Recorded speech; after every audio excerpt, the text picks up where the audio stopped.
Y ahora sí pasamos al cuarto panel, siendo con el desarrollo de las jornadas. Vamos a dar comienzo a este próximo tema, corrupción y sociedad. Va a iniciar este panel el ingeniero Emilio Colón, quien va a exponer sobre el Estado de Derecho en Argentina y acciones para prevenir la corrupción. El ingeniero Emilio Colón es ingeniero profesional registrado en Puerto Rico, consultor en recursos de agua, procesos de permisos, cumplimiento ambiental y prevención de la corrupción. Posee un doctorado y una maestría en ingeniería ambiental. Actualmente es director de la Junta de Gobierno de la Universidad de Puerto Rico. Fue su presidente durante 2020 y 2021. Pasado presidente también del Consejo Mundial de Ingenieros Civiles y presidente de su comité sobre la construcción. Es miembro del Consejo Asesor del Centro Anticorrupción de Infraestructura Global.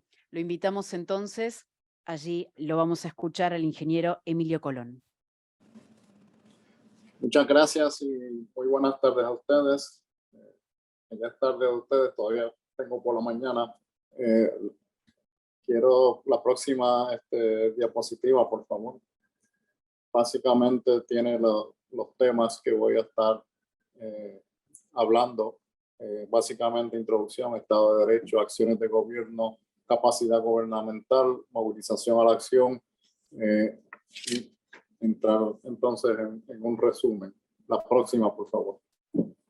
Este proceso de la prevención de la construcción es principalmente el tema de que el sector de la construcción ha sido identificado como uno responsable de grandes pérdidas económicas por corrupción, y uno de los trabajos que tiene el Consejo Mundial es llevar este mensaje de cómo prepararnos para esto utilizando los sistemas gerenciales, porque los sistemas gerenciales son muy efectivos y estos que tenemos han tomado muchos años en calar profundo, ¿no?, en la industria y en la sociedad completa, que es la seguridad ocupacional, protección ambiental, control y aseguramiento de calidad, gerencia de proyectos, y ahora pues tenemos sistema de prevención de la corrupción. Próximo, por favor.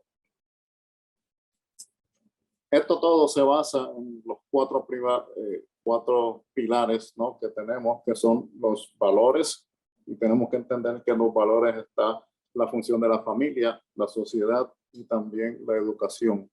El Estado de Derecho, que tiene que ver básicamente cómo los gobiernos tienen su andamiaje, ¿no?, para la sociedad poder seguir. La ética, un tema difícil. De hecho, acá uno de los problemas que se ha planteado en Estados Unidos y Puerto Rico es que la ética hay que enseñarla en las clases, pero que también eso requiere que los profesores también tengan experiencia en los trabajos fuera del marco institucional de la educación, y el profesionalismo, que tiene que ver muchas veces con la labor que tienen los gremios como CEPIC, en el caso de nuestro Colegio de Ingeniería aquí de Puerto Rico, donde nosotros tenemos una licenciatura obligatoria, y es una licenciatura que hay que renovarla cada 5 años con educación continua. Próxima, por favor. Hay unas alianzas que nosotros llevamos moviendo mundialmente. Tenemos el Global Interaction Anti-Corruption Center, que ha hecho el trabajo de simplificar mucho cómo tener esos programas. El Consejo Mundial de Ingenieros Civiles. Tenemos también el Proyecto Mundial de la Justicia, que también tiene un informe anual del Estado de Derecho mundialmente. Transparencia Internacional, que también es otra versión de los análisis que hay, y la Federación Mundial de Ingenieros, que también está llevando este tema dentro del plano profesional. Próximo, por favor. Básicamente, este es el sector, ¿no?, de la industria de la construcción. Como podrán ver, es bastante amplio. Cubre no solamente los profesionales, pero también los contratistas, el gobierno, los financieros, bancos y los gobiernos que también tienen financiamiento, seguros, los dueños, las organizaciones no gubernamentales, la academia y no último, pero muy importante, los medios. Próximo, por favor. Tenemos un sistema de control de sobornos que básicamente opera internacionalmente, aunque algunos son de países específicos, sí alcanza a nivel internacional. Está la Convención contra la Corrupción de Naciones Unidas, también la Convención para combatir el soborno por la OECD, la Organización Internacional de Estándares, o mejor conocida como ISO, está el US Foreign Corruptions Act, que es de Estados Unidos, pero la importancia que tiene es que muchas transacciones comerciales y bancarias pasan a través de Estados Unidos y eso pone la ventaja de ciertos controles que se logran con ello. Está también el estándar británico 10.500 y obviamente el otro que es el ISO 37001, que es un sistema gerencial para la prevención de la corrupción. Próximo, por favor.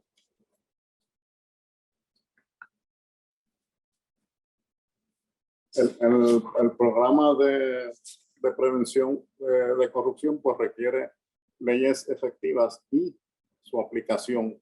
Sin esto, verdaderamente, el sistema no puede funcionar. Y estos componentes también requieren la implantación de medidas. O sea, no vale solamente tener leyes, no vale tener reglamentos si las empresas y la ciudadanía en general no tienen cómo implantar esas medidas y ese cumplimiento. Y por eso es la importancia de que la prevención de la corrupción se vea como una gerencia, como una gestión de gerencia. Y buena gerencia puede reducir la corrupción significativamente, mirándolo desde el siguiente punto. En el país donde se da el acto de corrupción, en el país de origen de personas u organizaciones y mayor investigación y aplicación transfronteriza. Próximo, por favor.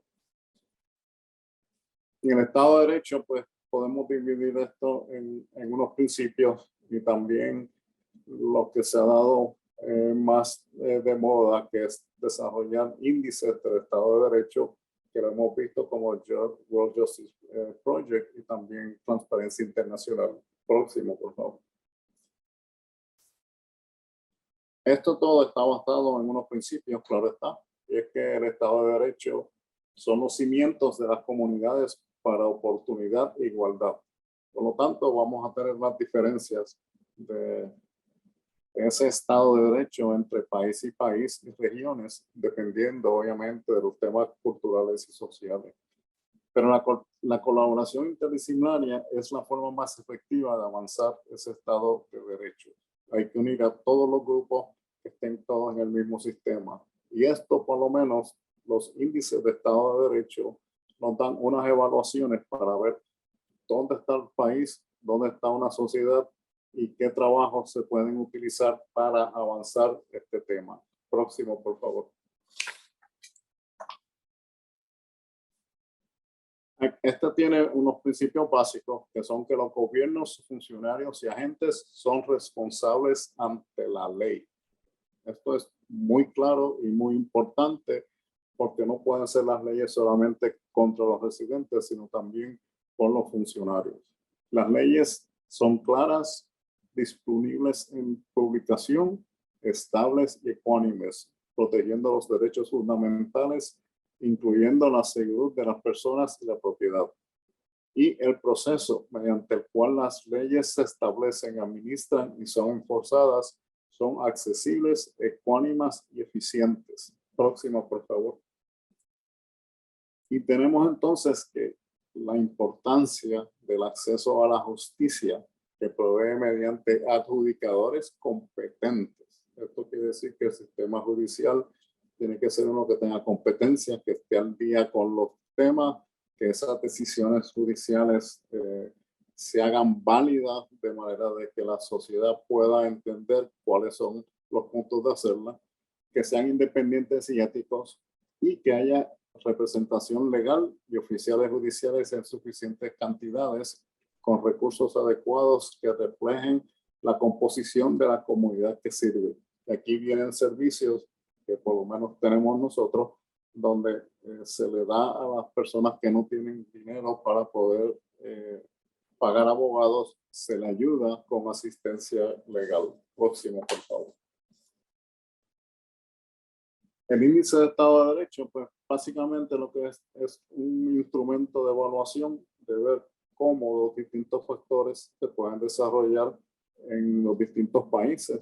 Este trabajo se hace básicamente con encuestas de la población y normalmente en el caso de el índice de World Justice Project, se utilizan 3 ciudades principales y la encuesta es por personas expertas, principalmente del país que se está evaluando. Próximo. Estos son los principales indicadores que se utilizan. Uno es los poderes limitados de gobernanza, ausencia de corrupción. Esperamos que hablemos de ausencia de corrupción, no existencia de corrupción. Las leyes tienen que ser claras, publicadas y estables. Tiene que haber orden y seguridad. Los derechos fundamentales de cada país tienen que estar bien definidos. Que el gobierno sea transparente y que el cumplimiento con las reglamentaciones sea no solamente de los ciudadanos, sino también por todas las ramas de gobierno. Que haya un acceso rápido y justo a la justicia civil y que la justicia penal sea efectiva. Y sabemos que en algunos sitios, algunos países o algunos sectores de países hay lo que se llama una justicia informal, que no es de los sistemas normalmente conocidos legalmente. Próximo. Vamos a entrar aquí un poco más en detalle. Esta es la hoja de resumen o parte de la hoja de resumen de Argentina en el informe de Rule of Law. Aquí les voy a dar rápidamente para que vean, este es un factor de 1 a 0, donde 1 es la mejor situación y 0 es pues la debacle universal, ¿no? Pero por ejemplo, estas limitaciones de poderes gubernamentales, el factor en Argentina es 0.56. Cuando se compara en la región, Argentina está 13 de 32 países en el sector. En el tema de ausencia de corrupción, tiene 0.46, está 14 de 32 en América Latina. El gobierno abierto está en 0.61, está número 5 en América Latina, y derechos fundamentales, 0.68, 8 de 32, orden y seguridad, 0.61, cumplimiento de la reglamentación, 0.50, justicia civil, 0.55 y justicia criminal, 0.41. Esto pues también se puede ver dentro del marco de si ha habido o no ha habido mejoras en los resultados, y esos son todos los resultados que se han publicado en el año 2022. El próximo, por favor. Aquí podemos ver en comparación con todo el mundo los esfuerzos de cumplimiento que se ven en los distintos países. El color verde es donde hay más cumplimiento. El amarillo muestra los países con cumplimiento moderado. El verde, donde hay más limitado, y el rojo es donde hay poco o ningún movimiento de mejorar ese cumplimiento.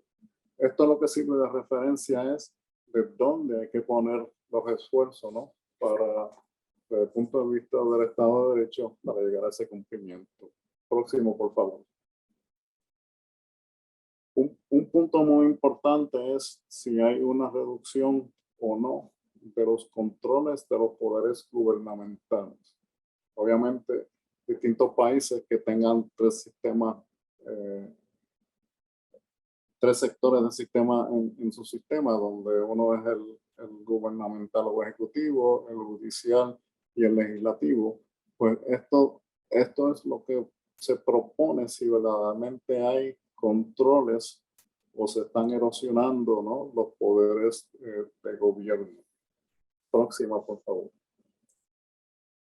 Aquí yo quiero entrar a básicamente discutir qué se puede hacer, porque una cosa es ver cuál es el resultado de lo que hay, una fotografía, vamos a decir, de un año dado en un país, el cambio en las tendencias y cómo podemos mejorarlo todo, entendiendo que esto tiene que ser una función de la parte del gobierno, la sociedad civil y las organizaciones profesionales, comerciales, etcétera. Próxima, por favor. Esto entonces, pues, lo que hace falta de los elementos es que haya una política de prevención de la corrupción.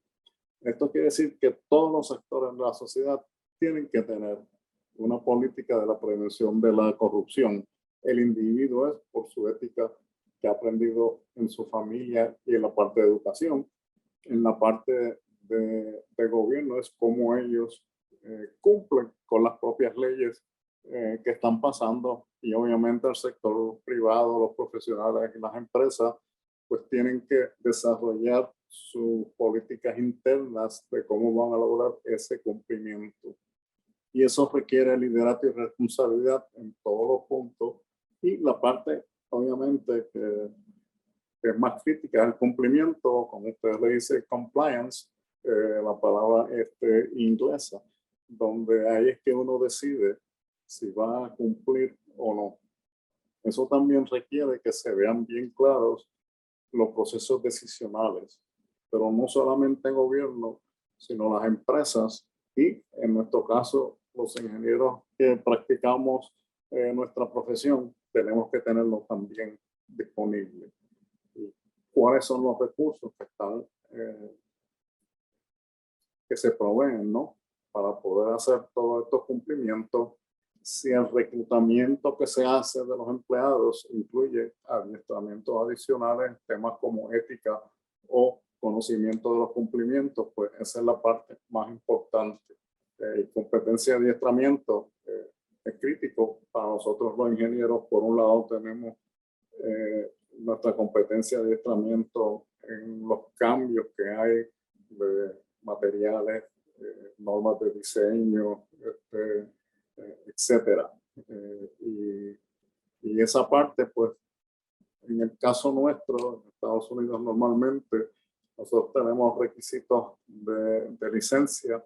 Nuestra licencia normalmente tiene una duración de 5 años, requiere educación continua, año por año, pero también nos permite el movernos entre los 50 estados y los 5 territorios de Estados Unidos de nuestra parte profesional y poder exportar nuestra licencia de una jurisdicción a otra.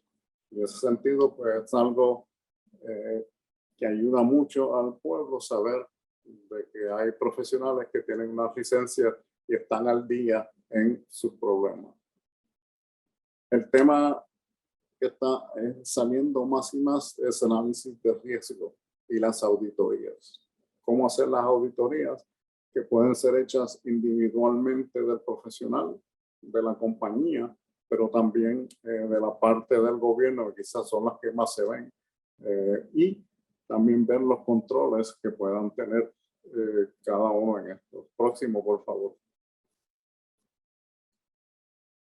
Aquí tenemos básicamente un listado, ¿no?, de las acciones de gobierno. No les voy a poner aquí a darle un poco más efectivo, porque esto es más bien repaso para que veamos que todo el tema de cumplimiento no es sencillo. Tiene unas complicaciones de cómo poder hacer todos estos puntos, Pero estas son las áreas de acciones que uno tiene que tener cuidado e investigar que los gobiernos puedan cumplir con ellos. Próximo, por favor. Y entonces tenemos que preguntarnos cuál es la capacidad de los gobiernos para combatir la corrupción. Y obviamente que hay distintas formas. Yo le he tocado algunos de los modelos. El más reconocido es el ISO 37001, que es un poco complicado para individuos o empresas pequeñas poderlos utilizar, pero este proceso está aumentando a nivel mundial, donde se están haciendo más recomendaciones de cómo simplificar los procesos. Próximo. Ingeniero Emilio Colón, ya estamos en tiempo. Sí, ya me queda muy poco. Muchas gracias. Esto le da una puntuación general de toda América Latina. Ahí se pueden ver cada cual. No voy entonces a entrar en muchos detalles, pero pasamos a la próxima, por favor. La próxima le da los países principales de América Latina, cómo han variado en los últimos 3 años. En cuanto a cumplimiento, y como verán, pues hay unos que han aumentado y han mejorado el cumplimiento con otros. Y la próxima, por favor. Y aquí están los resultados por las distintas categorías, como capacidad legal, democracia de las instituciones públicas, sociedad civil y medios, y los mayores incrementos que tengan. La próxima, por favor. Este es un tema muy importante hoy en día, que es la información y los medios. El próximo, tenemos que ver que los medios, obviamente, es un nuevo ambiente, porque hoy en día sí podemos decir que todo se sabe en este mundo. Y eventualmente sale porque hay un acceso a la información. Todo el mundo tiene en sus teléfonos forma de sacarlo, el acceso a la internet, las redes sociales, colaboración, opinión pública, llamado a emociones y populismo. Y estos pues son los que son un poco más preocupantes, como el tema de la posverdad y hechos alternos. Estos últimos 3 han estado muy activos desde el punto de vista político en Estados Unidos. Posiblemente tienen un efecto muy grande en las elecciones que se dieron ayer para la configuración del Congreso de Estados Unidos. Y por eso digo que esto es muy importante, porque ya todo se sabe, ¿verdad? Y no se puede esconder nada más. Próximo, por favor. Pero los medios también tienen unas responsabilidades, porque no es meramente reportar, sino que corroborar lo que están reportando, establecer líneas editoriales que normalmente la prensa los tiene, fijar responsabilidades y confrontar los hechos alternos o verdad contra mentiras. Próximo. Lo importante es que cómo logramos todos movilizar a todos los que están envueltos. Y yo creo que seminarios como este en los últimos años que se lleva esto, estamos llevando este mensaje bastante claro. Y pues quiero dejarles entonces, si hay alguna pregunta, que podamos tener una discusión corta, pero les quiero decir el próximo, y brincando al próximo, que se recuerden de la importancia de el tema de movilizarnos, de gobiernos, individuos, etcétera. Y con esto pues yo doy por terminada mi presentación y esperaré al término de las preguntas y respuestas. Muchas gracias a todos por su atención. Muchas gracias a usted, ingeniero Emilio Colón, por compartirnos su presentación. Volveremos a tomar contacto en el momento de preguntas. Mientras tanto, seguimos compartiendo la próxima presentación con el doctor Rubén Silva Redonda, quien brindará su mirada sobre daño colateral en la Ley 27.401 de responsabilidad penal de las personas jurídicas. Lo vamos a presentar antes de escucharlo. Parte de su recorrido es consultor en prevención, lavado de activos y financiación del terrorismo. El doctor Rubén Silva Redonda es contador público por la Universidad de Buenos Aires, posgrado internacional en prevención, lavado de activos y financiación del terrorismo, miembro de la Comisión de Delitos Económicos, Consejo Profesional de Ciencias Económicas, miembro de la Comisión Integridad y Cumplimiento, Consejo Profesional de Ciencias Económicas. Le damos entonces la palabra al doctor Rubén Silva Redonda. Muchas gracias. Bueno, muy buenos días a todos. Primero, lo que corresponde es agradecer al Consejo Profesional de Ingeniería Civil la deferencia que tuvo de invitarme a que presente mi ponencia y también porque me hizo un regalo por anticipado, dado que hoy habló mi hija y en estos días cumplo años, así que gracias también. Bueno, ALEA y ACTA es. Alguno que le guste estos temas, ¿se acuerdan quién lo dijo? Julio César, antes de cruzar el Rubicón. El dado estaba en el aire, estaba flipeando, como dicen los americanos, y cayó. ¿Por qué digo esto? Porque quiero ir llevándolos en tema y agregar el plato fuerte del día, porque vamos a hablar de algo que la ley no tiene previsto. Entonces iremos de menor a mayor en una pirámide de conocimientos. ¿Vos me ayudás o me manejo yo? Ok, por favor. Este tema que estamos hablando no es nada nuevo, señores. Como ustedes verán en el primer tilde, el derecho anglosajón en el common law ya lo tenía previsto. Lo que pasa es que nadie se animaba a ponerlo en el papel y hacerlo de fuerza legal. Esto quiero que lo sepan porque, como bien se habló hoy acá de hipocresía y demás cosas, es real. La mayoría de la doctrina penal piensan que la sociedad de las personas jurídicas no son punibles. Los alemanes, acá estamos nombrando, les aclaro que yo no soy abogado, pero traté de informarme como corresponde. Acá tengo a la doctora. Cualquier cosa, si me equivoco, doctora, adelante, no me molesta. Entonces, ¿qué sucedió? Para Savigny decía, olvídense, esto es una ficción. Pero como la biblioteca, en el caso del derecho, la mitad está a favor y la mitad está en contra, no así en las ciencias económicas, lo nuestro es muy fáctico, o es o no es. ¿Está bien valuado o está mal valuado? La prueba ocular, ¿existió o no existió? Porque después esto lo vamos a ver cuando nos metamos en la ley, para dónde empuja. Entonces los voy introduciendo de a poco para que ustedes vean la importancia de lo que estamos manejando. Tenemos que tratar de que esta ley sea un poquito más tangible. Ya van a ir viendo. Bueno, del mismo modo Gierke dice, no, por favor, al contrario, participa en la sociedad, tiene personalidad colectiva. Bueno. Los norteamericanos en el 77 dijeron, bueno, se acabó. Esto va al papel y vamos a empezar a trabajar y se va a empezar a culpar como corresponde. Esta es la famosa Foreign Corrupt Practices Act, que ya tiene su recorrido y también tiene puntos interesantes para conversar. Voy a poner así porque así de paso voy leyendo con ustedes.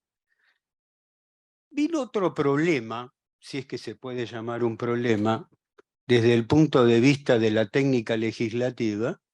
Bueno, ¿qué hacemos cuando hay que punir a una persona jurídica? ¿Qué enfoque tomamos? Y ahora van a ver cómo cada uno fue para su norte, como digo yo. ¿Por qué? Porque la responsabilidad puede ser administrativa o penal. Si es administrativa, ustedes ya se imaginan, es un sumario, tendré que ir, defenderme. Si es penal, no. Hay un atenuante y un agravante, y ahí la cosa puede estar más complicada. Los honorarios de los abogados son mucho más caros, los penalistas tienen un enfoque muy particular. Entonces, ¿qué sucedió? También para la culpabilidad, objetiva y subjetiva.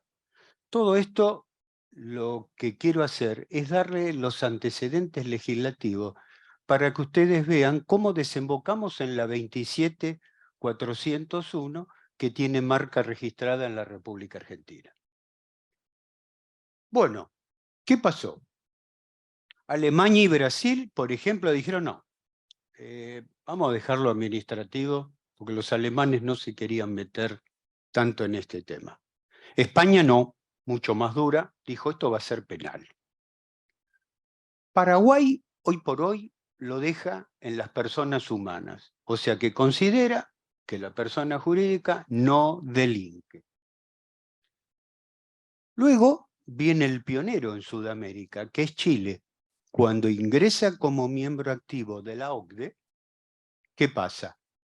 Automáticamente fue el primer país que se preocupó en el año 2009 de tener una ley acorde a lo que pedía la organización que hemos comentado. Perú, si bien pone una responsabilidad administrativa, atenti, ahí intervino la Unidad de Información Financiera de Perú, que ustedes saben, le voy a dar el correlativo en Argentina, con la 25246, que es la ley nuestra que reprime el lavado de dinero. Cuando se llevó adelante la puesta en marcha de ello, dijeron, no, momentito, es administrativa, pero puede haber juicio penal. Es decir, dijo, esto no es cualquier cosa, lo vamos a tratar como se debe. Nosotros veníamos tímidamente metiéndonos en el tema. Es un poco nuestra política exterior, ¿no? Somos tímidos, somos tibios, cuando hay cosas que hay que ir más a fondo, porque si no, nuestro país se pierde cosas muy importantes, como fue, o mejor dicho, hasta ese momento, no nos permitían el ingreso a la OCDE. ¿Por qué? Porque nos faltaba casualmente una ley de este tipo. Pero debemos reconocer también que se habían firmado convenios en la ONU muy importantes.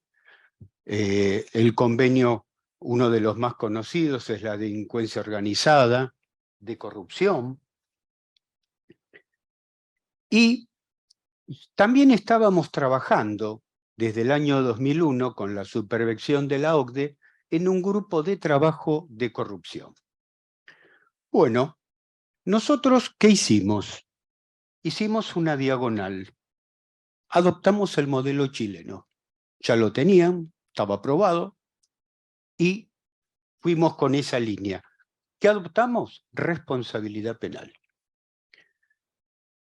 Si ustedes observan la exposición de motivos de esta ley, que por un tema de tiempo no nos vamos a meter, así que los invito cuando estén tranquilos en su casa con un rico café, una copa de coñac o un whisky, vayan viendo porque es una ley interesante. No es una ley extensa, tiene 29 artículos. Entonces ahora lo que voy a hacer es contarle desde mi punto de vista los artículos más importantes que ustedes deben conocer. No les digo al dedillo, porque ustedes no son abogados, son ingenieros civiles, pero para cuando hablen con los asesores, para entender un poco más el argot, como dirían los franceses, de lo que estamos hablando. Vamos con la próxima.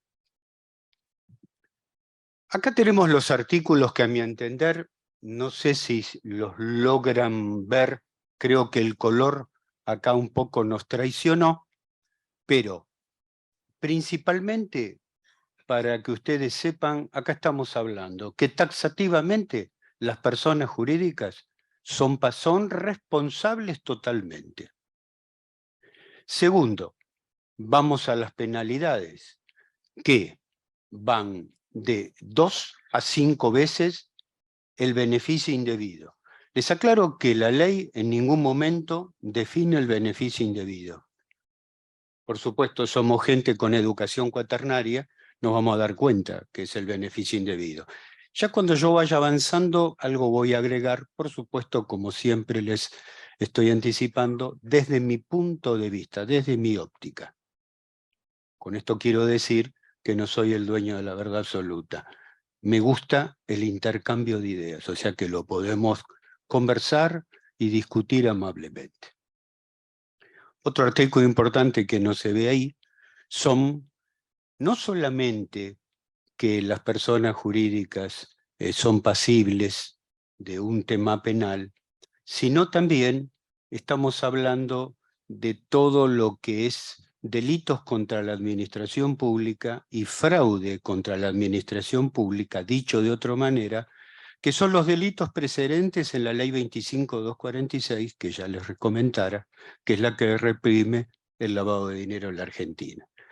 Y también se agrega algo muy importante que a mí me sorprendió y nos toca muy de cerca a los profesionales de ciencias económicas, que es el tema del artículo 300 bis, que es el balance falso. Quiero aclararles que el delito de balance falso es un delito contra la fe pública. En realidad en la Argentina casi no hay sentencias por balance falso. Así que ya les voy diciendo, la cosa siempre se dirime por otro lado, por defraudación. Vamos a salir de este color que no les permitió ver, si me ayudás con la próxima. Bueno, acá ya nos vamos metiendo en los otros artículos, donde le dan una serie de herramientas, en este caso al juez y a los fiscales, a ver cómo vamos a meritar la pena. Este famoso tema que tiene el derecho penal del atenuante y el agravante. Todo lo que figura acá, más que de atenuante, va a ir por agravante, salvo que vayamos al artículo 23, vamos con la siguiente, donde ahí tranquilamente, si yo tengo la pirámide organizacional, como digo yo, el paquete de herramientas, tengo al compliance officer, tengo código de ética, tengo manual de procedimientos, entreno a mi personal y tengo un régimen, tengo una whistleblowing line, que sería una línea para denuncias, como dicen los norteamericanos, y los ingleses, que saben mucho de esto. Digamos que puedo, si tengo algún problema y caigo dentro de la égida de la 27401, salir más o menos airoso, más o menos. Después veremos cuál serían las posiciones. Vamos con la próxima, por favor. Acá lo que estamos agregando, atento a mi selección de los artículos que consideré que son los para ustedes tener siempre como una ayuda a memoria, como un checklist, vamos a la característica de un programa de integridad, que ya un poco se los adelanté. También está la figura de un convenio, de un acuerdo, que algo se habló en un panel anterior, que hoy por hoy esta ley, desde mi punto de vista, es una ley de papel, porque no hay culpables aún.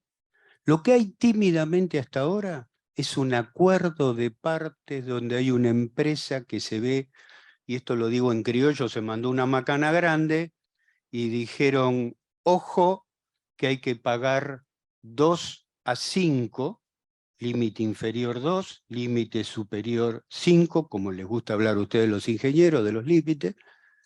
Me acuerdo cuando en la facultad teníamos derivada e integral y venían ustedes a enseñarnos, mamá mía, se complicaba la cosa, para darle un toque alegre a la reunión. Entonces se ve que debe ser muy complejo el tema y se avinieron. No se sabe el nombre de la empresa. Nosotros, desde el punto de vista del Consejo de Profesiones Económicas, estamos tratando de saber, porque como ustedes habrán escuchado, formo parte de la Comisión Anticorrupción, que ahora cambió el nombre, es Integridad y Cumplimiento, usamos las palabras en castellano como corresponde, y queremos saber, a ver qué fue, cómo fue su rite, qué presentaron, porque de ahí no crean que por haber hecho eso la cuestión es gratis. No, al contrario, para poder entrar en ese acuerdo, por lo menos hay que pagar una vez el beneficio indebido. ¿Vamos con la próxima? Bueno, acá hay un tema importante también que me gusta dejar en claro, que esto suele pasar hoy muy a menudo.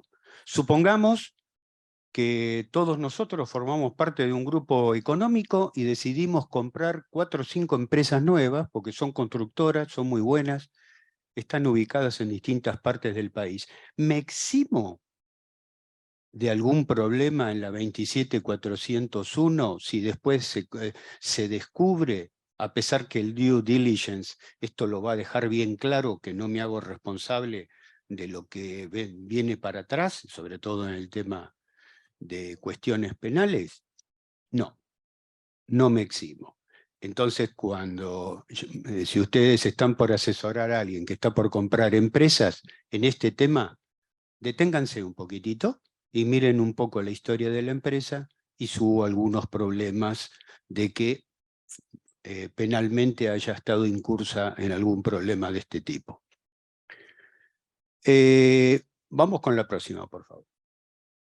Bueno, a nosotros, los profesionales en ciencias económicas, nos encantan los enfoques teórico-prácticos. A mi modo de ver, es como comer unos ricos ravioles al tuco y no ponerle pimienta negra.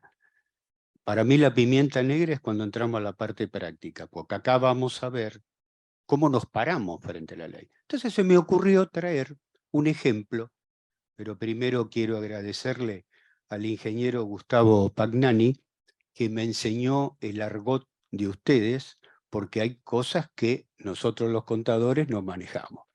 Entonces, gracias Gustavo, me fuiste muy útil, le gustó el ejemplo, así que ahora lo conversamos entre todos. Como yo me lo acuerdo de memoria, así ustedes no tienen que leer, esta es una empresa constructora que lamentablemente viene con una situación financiera, como diríamos en el chinchón, más que -10, -20. Si alguno jugó al chinchón sabe cómo es esto. O al truco, si quieren, todo 4 de copa. Entonces, ¿qué pasa?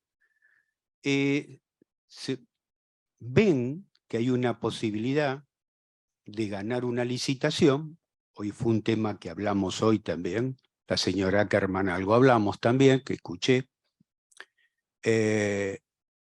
Bueno, hay que ganarla, porque nuestra situación viene mal.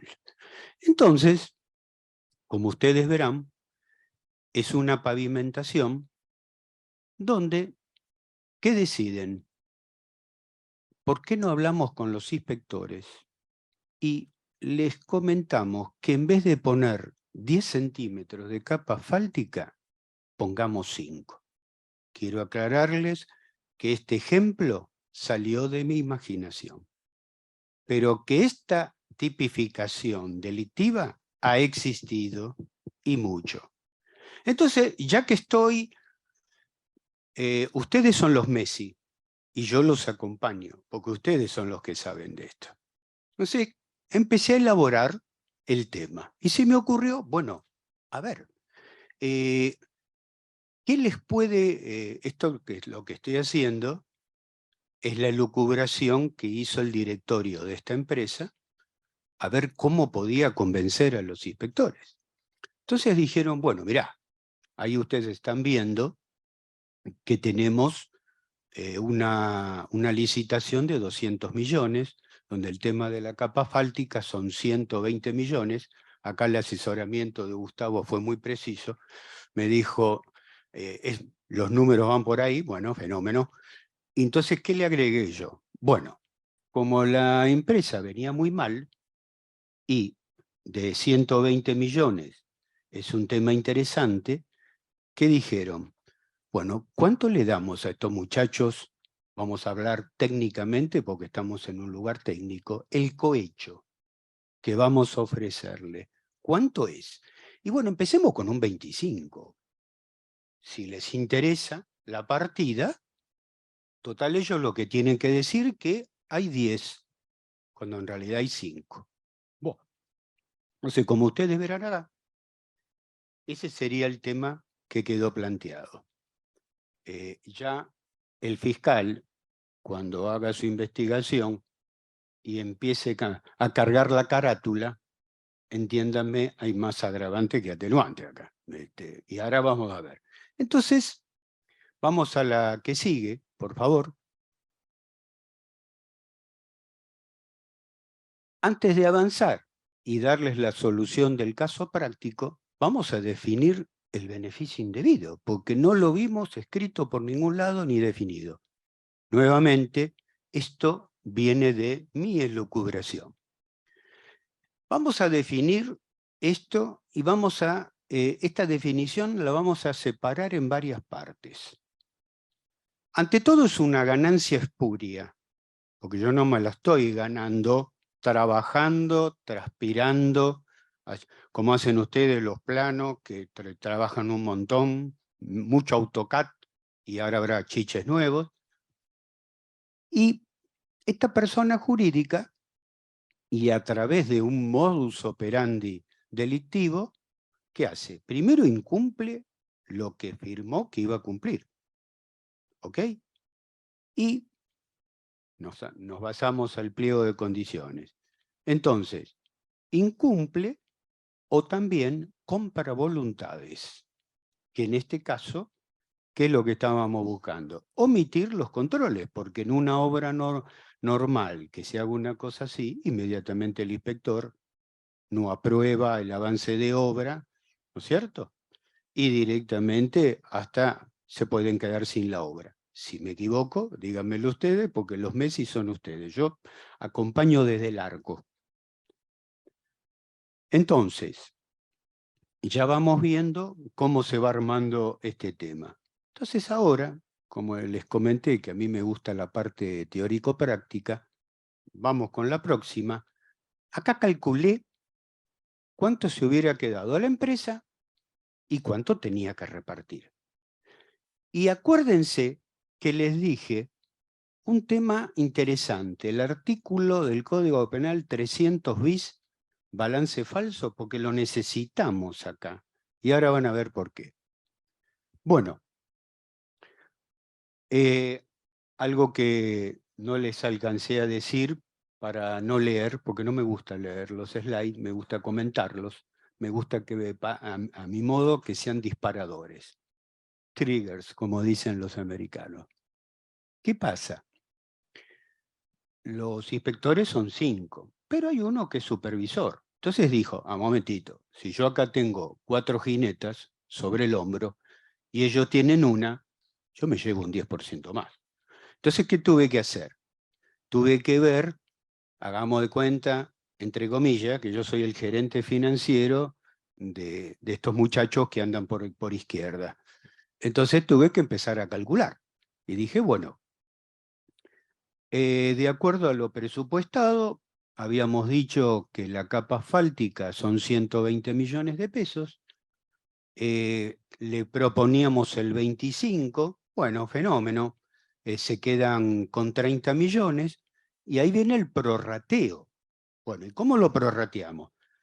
El que está a cargo, porque sin él no cobran, es decir, los avances de obra, si él no lo firma, el supervisor no recibe en el flujo de fondo que viene pautado en el pliego, se lleva 30 millones. Pero él también es inspector, así que vuelve a participar. Entonces, la verdad que hace un negocio redondo el hombre, ¿no? Dentro de lo malo que hace, cubre su tema. Bueno, entonces, ¿qué llego? Llego al total del prorrateo, que es el que llego al beneficio indebido que estábamos hablando. Entonces, ahí armé una pequeña fórmula donde digo, beneficio indebido bruto, porque este es el bruto, y ahora van a ver por qué, es igual a presupuesto de capa asfáltica menos el prorrateo del cuerpo de inspectores. Y llego al beneficio indebido neto, que es 90 millones. ¿Y por qué les hago esta distinción? Porque luego esto va a tener su impacto en los estados contables de esta empresa. Quiero que alguien me diga, este dinero, ¿cómo se lo entregamos a los muchachos? ¿En bitcoins? A ver, ayúdenme. ¿A qué hacemos? ¿Bitcoins? ¿Vamos con la valija? Vayamos con lo que quieran, caballeros. Pero en los registros, en los libros, quisiera saber qué auditor externo le va a poner una firmita a esto. O el síndico de la comisión fiscalizadora que tenga esta sociedad anónima, no sé de qué se va a disfrazar, si es que lo sabe. ¿Ok? ¿Vamos con la que sigue? Ahora bien, estoy llegando a donde quería llegar, que es el título de mi ponencia, el daño colateral. Vamos a definir el daño colateral de la siguiente manera. Esta es una adaptación mía. En realidad el daño colateral, queridos amigos, se utiliza en la guerra. Es un eufemismo, es un sofisma. ¿Por qué? Esto lo crearon los norteamericanos en la guerra de Vietnam. Acuérdense, en esa lamentable guerra, lo que pasó en My Lai, y en otros tantos, en guerras recientes. A veces, cuando se hace un trabajo de inteligencia, el que hace el relevamiento de inteligencia y que informó mal, y lamentablemente el dron, la carga, ¿dónde cayó? En un hospital, en una escuela. Entonces, desde el punto de vista militar, eso es el daño colateral. Pero nosotros no estamos en el ambiente militar, estamos en el ambiente civil. Y es ahí donde, nuevamente, me permito que aprecien mi criterio de lo que entiendo por daño colateral. Para mí el daño colateral es el perjuicio que se causa por la acción o inacción, o porque hice o porque no hice, en un proyecto que se lleve a cabo en los distintos ámbitos de la vida civil donde se requieren fondos públicos. Después, cuando vayamos al AGP, vamos a conversar a ver si les gustó y si estamos de acuerdo.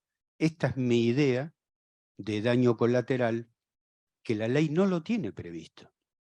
Entonces ustedes me dirán, bueno, contador, está muy bien, como presentación es interesante. ¿Y qué pasa? ¿Cuál sería el daño colateral acá? Entonces le pido acá al caballero que me envíe a la próxima slide. Y acá empiezo a ver los daños colaterales que a mi entender, quizás ustedes pueden agregar más, que considero que van a suceder. Primero, y esto no se lo tengo que explicar a ustedes, si de 10 voy a 5, ¿qué pasa? El acortamiento de la vida útil de la carretera, ustedes me dirán cómo decae. Un 50, 60, no me voy a meter en eso porque no es mi especialidad. Me van a ayudar ustedes, después quiero que me lo cuenten. Empiezan los accidentes viales. ¿Ok? ¿Qué otra cosa va a pasar? Reparaciones y o mantenimientos extraordinarios. Y claro, cada 2 por 3 tenemos un problema. Pum, pam, ping, que los camiones llevan más peso del que no corresponde. Bueno, ¿para qué les voy a explicar lo que ustedes ameritan y hacen la evaluación de riesgo todos los días? Ahora vienen los riesgos subyacentes. Para mí el riesgo subyacente, ¿saben cuál es? El accidente vial es una cosa, pero si hay decesos, si hay cuadripléjicos, bueno. Y por último, las incidencias meteorológicas. Supongamos que llueve fuerte, se inunda toda la ruta. Yo vengo con el auto, supongamos me compré un Audi y lo estoy probando y vengo fuerte, ¿qué va a pasar? Hidroplaneo. Hidroplaneo y capaz que aparezco arriba de un árbol, qué sé yo, no sé. Los pozos se van a llenar de agua, no sé, romperemos tren delantero, volcaremos. Bien, a mi criterio entonces nuevamente Esto es el daño colateral que hoy por hoy nuestra ley no lo tiene previsto, o sea que es materia para los fiscales y jueces para que también lo tengan en cuenta. Mi presentación no estaría bien si yo a ustedes no les aporto conclusiones, pero como hice bien los deberes, la próxima, estas son mis conclusiones. Y nuevamente quizás ustedes pueden agregar algunas más. Antes que nada, considero que debería haber fueros especiales para casos de corrupción. No que caiga en el juzgado penal donde hubo una defraudación, un robo a mano armada, un rapto. No, no, no, no. Esto, y como he sido funcionario del Banco Central de la República Argentina 11 años y he estado en la gerencia de inspecciones, era la pelea que siempre que se liquidaba una entidad financiera, cuando íbamos a la justicia, no nos entendían ni siquiera lo que era el clearing. Y no lo digo porque los fiscales sean malos muchachos ni nada por el estilo, era un tema de capacitación. Entonces, ahí me quedó el reflejo, ¿no es cierto?, de que si no hay un fuero especial para cosas tan delicadas como esta, no vamos a llegar a buenos resultados. Sobre todo que esta ley sale forzada porque si no, no ingresábamos a la OCDE. Que quede claro esto. Esto fue con presión, pero eso sería para otra reunión. El otro tema que considero que hay que llevar adelante es la ampliación del cálculo del beneficio indebido. Ya ustedes lo vieron con un ejemplo que la cosa, así como está prevista en la ley, que no es una mala ley, ante todo, sino hay que darle otra forma y agregarle otros artículos más. Fundamental, un enfoque sociológico y accidentológico. Esto, el juez, si no tiene esto, yo creo que se va a quedar en lo que le haga el perito contador, algún colega mío, que como es un cálculo aritmético, va a estar bien. Y ustedes que saben de aritmética mucho, no hay nada que objetar ahí. También esto va a obligar a formación de peritos auxiliares de la justicia muy bien entrenados, porque acá hay que caminar bastante. Luego, esto para mí fundamental, cooperación de los consejos profesionales. Ustedes, nosotros y algunos más. Y algunos más, para ayudarlo al juez, para que haya una sentencia como corresponde y no como la que comentaba el ingeniero Tolosa, que lamenté mucho que por una impericia murieran 12 personas, ¿no es cierto? Fue una cosa loca, me quedó dando vuelta. Digo, por favor. Y empezaron a discutir. Esto parecía como en la secundaria, ¿no? Acuérdense cuando éramos jóvenes y teníamos más cabello. Fue él. No, no, fue Toto, fue Pedro. No, no, no. Señores, no va por ahí la cosa. Murieron 12 personas. Por último, que tampoco está en la ley, a mi modo de ver, debería existir un protocolo de recompensas por denuncia. Esto activaría muchísimo, porque ya les dije que hoy por hoy no hay ninguna sentencia. Algún empleado que escucha, observa que en la empresa donde trabaja entraron en un tema de este tipo, bueno, que se acerque, que tenga la debida protección y que la cosa salga a la luz, porque si no, el tema corrupción que estuvimos hoy viendo no va a bajar, ¿eh? Y por último, una reforma de la ley 27.401, porque todo lo que hemos hablado amerita a un ajuste. Vuelvo a reiterar, no es una mala ley, pero necesita algo más. Caballeros, si usted me ayuda, la próxima y última. Bueno, y le dejo ahora para ustedes una frase de un señor que todos ustedes conocen, que en filosofía llevó adelante una gran revolución. Ustedes saben, y esto lo hago rápido, los griegos les gustaba reunirse para comer. Nosotros la definición que tenemos es banquete. En realidad la verdadera definición, ¿saben cuál era? Encuentro de bebedores. Esto quiere decir que entre la dieta mediterránea, el equilibrio entre lo que tomaban y lo que comían, entonces considero que si yo hubiera tenido la oportunidad de encontrarme con Platón, hubiera sido fantástico, le hubiera dicho, Platón, la verdad que tenés mucha razón. Hay amantes de la sabiduría, del honor y de la ganancia. Pero ¿sabés qué? Te olvidaste de uno, de los corruptos. Señores, muchas gracias y quedo a su disposición. Muchas gracias al doctor Rubén Silva Redonda, consultor en compliance, por su disertación en este cuarto panel, el último panel de esta jornada sobre corrupción y sociedad bajo esta temática. Vamos a recibir al doctor Diego Cabot, que es abogado, graduado en la Universidad de Buenos Aires, en la UBA, posgrado en Opinión Pública y Medios de Comunicación en Flaxo durante el año 2002, magíster en Periodismo de la Nación y la Universidad Torcuato Di Tella, profesor permanente de la Maestría en Periodismo de la Nación y la Universidad Torcuato Di Tella, profesor invitado también en la Universidad de Buenos Aires con el programa de posgrado sobre compliance. Además fue becario del Departamento de Estado de los Estados Unidos durante el año 2010 y es miembro del Comité de Selección y tutor de tesis del Máster en Periodismo de la Nación y la Universidad Di Tella, autor de varios libros, Hablen con Julio, en el 2007, El Buen Salvaje, durante el 2008, Platos Rotos, 2014, y Los Cuadernos, 2018. Hace 15 años que trabaja en La Nación y en la actualidad es prosecretario de redacción.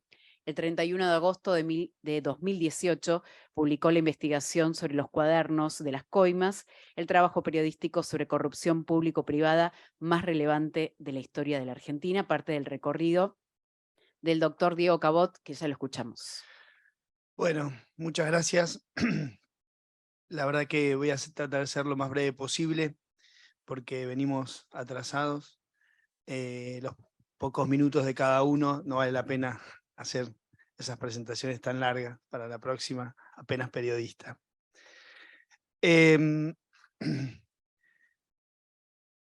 La verdad es que estuve escuchando algunas ponencias sobre los tantos temas sobre los que se puede abordar la problemática de la corrupción. Desde mi punto de vista y desde mi trabajo me he dedicado más a lo fáctico que a lo teórico. A veces necesito hacer un repaso por lo teórico para entender los hechos, ¿no? La cosa empírica que sucede. Entonces hoy, como vi varios enfoques muy completos y muy teóricos sobre la cuestión regulatoria, normativa, a mí me gustaría ir exactamente por otro lado, que es básicamente qué es lo que sucede y qué es lo que veo desde mi lugar, que es absolutamente distinto al de muchos de ustedes, ¿no? Voy a empezar a contarles una pequeña, o esta pequeña charla, que vamos a tratar de ser puntuales en los 15 minutos que me habían otorgado en su momento. Con una pequeña anécdota. Hace un tiempo, allá por 2019, me invitaron en IDEA, que es este encuentro empresario que hay en Mar del Plata anualmente, más o menos por octubre-noviembre, a exponer a partir de esta famosa o esta conocida investigación que tuve que publicar en el diario. Era más o menos octubre o noviembre en ese año de ese 2018, y yo que había ido hacía unos 10, 12 años a IDEA como a cubrirlo desde mi lugar de redactor, primero editor de La Nación, fui esa vez como invitado. Entonces hicimos una comida, o una comida, en un lugar enfrente al hotel donde se hacía la convención, donde había más o menos unos 100 CEOs. Entonces yo empecé la convención, o esa charla, perdón, con una pequeña pregunta que se las haría a ustedes. ¿Quién se enteró? Levante la mano, les dije, el que se enteró de que en la Argentina se pagaban coimas en la obra pública por mi investigación. Había 100 CEOs de la empresa más importante de Argentina y nadie levantó la mano. Y lo mismo les diría a ustedes, les preguntaría, ¿quién se enteró de que hay corrupción con la investigación que yo hice? Y si alguno levanta la mano, posiblemente es que haya vivido toda la vida afuera. Y si no, permítanme no creerle, porque además soy desconfiado y una parte de mi sueldo en la nación me lo pagan por desconfiar. Entonces, la verdad es que estamos en una sociedad donde realmente a la sociedad entera no le interesa absolutamente pelear contra la corrupción. Lamentablemente es así. Y esto podríamos explicarlo desde abajo para arriba, desde arriba para abajo, desde los costados, de donde querramos. Permítanme ser absolutamente injusto o justo con el poder y decirle que, y empezar de arriba para abajo a explicar esta situación, diciendo que al poder en la Argentina no le interesa en lo más mínimo luchar contra la corrupción. Cuando digo el poder no estoy diciendo los políticos, estoy diciendo las empresas también que comparten el poder. Estoy diciendo los sindicatos que también comparten el poder. Estoy diciendo las organizaciones sociales que también comparten el poder o son parte del poder. Y también estoy diciendo el periodismo, que también es parte del poder. Entonces digo, la semana pasada, por ejemplo, a ustedes, seguramente, no sé si lo leyeron, si les pasó por el costado, si hubo un newsletter que lo informó y demás, pero el Estado argentino le dio el 30% de la obra pública hasta un monto de 300 millones de pesos, que es una cantidad de dinero, a organizaciones sociales que no tienen ni capacidad, ni ingeniería, ni inversión, ni capital de trabajo, ni ganas siquiera de construir. Sin embargo, les dio por decreto el 30% de la obra pública. Entonces yo digo, yo podría hacer una nota escéptica sobre el tema. El Estado le dio, el gobierno le dio a las organizaciones sociales. Sí, ahora vamos a... Ahí veo levantada una mano, así que vamos a cortar temprano para que las preguntas lleguen. Sin embargo, podría decirles, como les digo, hacer una nota, digamos, muy depurada, con la información pura, más o menos diciendo el decreto y qué significa esto. Sin embargo, podría encararlo de otro lado y decirle, esto es, ¿para qué se hace una cosa así? ¿No? ¿Para qué? ¿Cuál es la finalidad? Y bueno, la finalidad es básicamente quedar bien con las cúpulas de las organizaciones sociales, a mi modo de ver, absolutamente parcial y digamos, y discrecional, cada cual tendrá su posición, pero la mía es que es una manera de quedar bien o quedar, digamos, dejar conforme a las cúpulas de las organizaciones sociales, que, sí, que son los que van a manejar esos hasta 300 millones de pesos para construir, ¿no? Y que son los que van a ir al obrador a comprar y demás. Entonces digo, desde el poder en la Argentina no hay una intención clara y concreta de luchar contra la corrupción como cuestión estructural de la Argentina, ¿no? La política se ha encargado durante muchas décadas de romper el link que la sociedad debería hacer de que la corrupción efectivamente afecta la vida de cada uno de nosotros en menores rutas, menor infraestructura, menor desarrollo, y que es parte, ¿no? Y que sería, digamos, absolutamente protagonista si la Argentina midiese la pobreza no solamente por ingresos, sino también por todas las circunstancias que rodean a una persona, ¿no? Y entonces cuando midiésemos la infraestructura y los servicios que tiene gran cantidad de gente, veríamos que la pobreza, sin duda, que está por encima de los índices de ingreso, ¿no? Porque hay, como le llaman, esa espuma de la pobreza, donde un poco de más de plata en el bolsillo un trimestre o un poco menos hace que una persona salga o esté adentro, ¿no? Cuando todos sabemos que efectivamente ni estos pocos ingresos más que tiene este mes, ni aquellos menos del mes que viene, en el momento que lo midan, lo van a sacar de una situación estructural de pobreza, ¿no? Entonces, ese link que debería hacer la sociedad de que la corrupción afecta la vida de cada uno de nosotros, está roto, ¿no? No es automático. Entonces, la gente ve a los problemas de corrupción como absolutamente lejanos. La política tampoco ha generado condiciones que para mí son fundamentales, que es de financiamiento claro, concreto, transparente de la política, y cuando digo la política es no solamente las elecciones, sino la política, ¿no? Nosotros los argentinos hemos naturalizado que la gente que pasa por el poder no trabaja nunca más. Y eso es una anomalía. O sea, si yo mañana dejo de ser periodista en el diario, tengo que manejar un Uber, porque no tengo plata. O sea, vivo de mi trabajo. Vivo bien, porque me pagan bien, pero vivo de mi trabajo. Sin embargo, hemos naturalizado que los políticos dejan de trabajar y, fin, a nadie le preocupa que la política que los políticos no trabajen después. Entonces, ¿qué significa eso? Cuando hablo de la política, es que la política, y estoy hablando del esquema político, no de un gobierno que se entienda, no ha generado un sistema digamos, de financiamiento claro y concreto que permita, digamos, que permita exactamente conocer los costos que tiene, bueno, todo lo que significa mantener una estructura política. Entonces, la verdad es que todos suponemos que en esos lugares o en esos nichos o en esos verticales donde el Estado se comunica con el sector privado a través de algún tipo de contrato, ya sea de obra pública, de provisión, de concesiones y demás, se genera un nicho de poder con los que las políticas, pero por sobre todo los políticos se financian, ¿no? Ese esquema, que pareciera ser una anomalía política, es también una anomalía empresarial, porque hay una gran cantidad de sectores empresarios, no les diría la mayoría, pero sí una gran cantidad de sectores que se sienten muy cómodos en ese estado de mantener esos, digamos, esos canales verticales de financiamiento, les diría, obviamente, oscuros, negros, o del color que ustedes quieran ponerle, menos blancos. Entonces, pasamos a otro tema que es también algo que ha sucedido en este tiempo y que me parece que es determinante a la hora de entender. Como les digo, la política no ha generado elementos transparentes.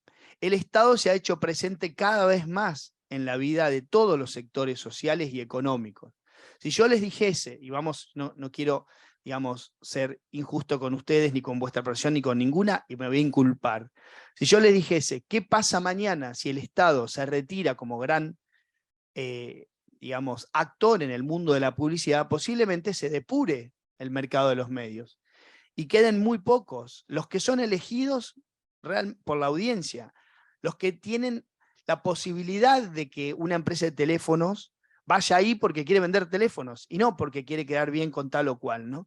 Entonces, eso que yo digo a partir de los medios, si el Estado se retirase como gran actor del mundo de la publicidad y se quedara como en todos los lugares del mundo donde hace publicidad de sus actos públicos y no demasiado más, pero no es mecenas de medios, habría una depuración.